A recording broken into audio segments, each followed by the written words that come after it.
réseaux là depuis quelques heures avec cette armée russe, parfois forte, parfois faible, mais en tout cas évidemment très aguerrie. Qu'est-ce qu'on peut dire sur l'état, disons, d'abord moral de cette armée russe et de ce caractère offensif? Alors déjà, quand on regarde, la deuxième armée du monde, elle se transporte en voiture civile avec des motos. C'est plus l'armée telle qu'on l'avait avant. Mais la réalité, c'est qu'ils ont une capacité à accepter la perte, à avoir des morts. J'ai passé du temps avec les opérateurs de drones, il y avait des champs, il y avait une dizaine de morts, et ils envoyaient encore deux, pour essayer de voir s'il y a toujours de la défense en face. Les deux sont morts, et les Russes recommencent à taper avec de l'artillerie. Donc les Russes ont une capacité d'accepter la perte quotidiennement, et le brouillard qu'on voit ici, c'est ça qui les sauve dans cette condition. Les Ukrainiens, et d'une manière générale, le front tient parce qu'il y a des drones qui vont voir les Russes arriver 20-30 km à l'avance. 20-30 km à l'avance, ils commencent à voir l'artillerie.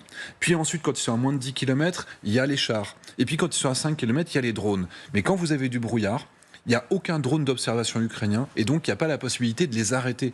Et donc ils vont submerger la ligne de défense, parce que d'habitude, quand les Russes lancent 20 hommes, il n'y en a que 5 ou 6 qui arrivent sur la ligne de défense, et les Ukrainiens arrivent à se défendre. Mais quand il y a comme ça 30, 40 qui arrivent en même temps, évidemment ils sont submergés, ça fait du vrai combat urbain.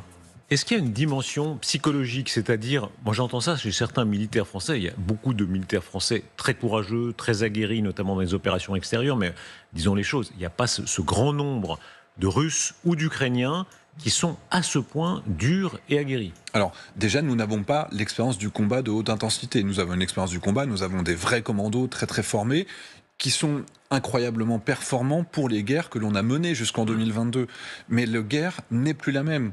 Quand on parle, par exemple, avec les Ukrainiens, et quand on voit les exercices, par exemple, conduits par l'OTAN, où on a comme ça une dizaine de soldats qui vont progresser de manière tactique derrière un blindé.